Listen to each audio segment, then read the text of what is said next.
জঙ্গি যারা আছে পাকিস্তান থেকে, ওদের একটা প্যাটার্ন আছে। ওর প্যাটার্নের মধ্যে আছে কি, যে যখন একটা ঠান্ডা পড়ে যায় তখন ওরা কাশ্মীরে যায় না, ওরা জম্মু থেকে ইনফিল্ট্রেট করে আমাদের কাছে চলে আসে।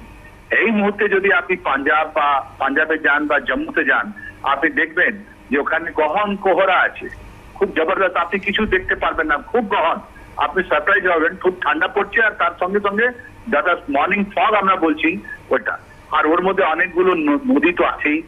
আপনি তো বলে দিলেন, রাবিন নদী বলে দিলেন, সতলজ বলে দিলেন, ঝেলাম বলে দিলেন, এটা তো বলছে না। তো এই নদীর যেটা যাচ্ছে ওখানে নেই।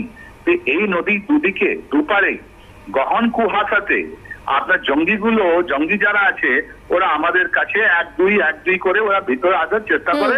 এক দুজন ওরা প্রথমত কাজ করে যে আমি একটা পাগলা লোক হয়ে আছি তাই জন্য এসেছি, আগে থেকেই ওরা ব্যাপার ওখানে ফেলে দেয়, হাতিয়ার গুলো ফেলে দেয়।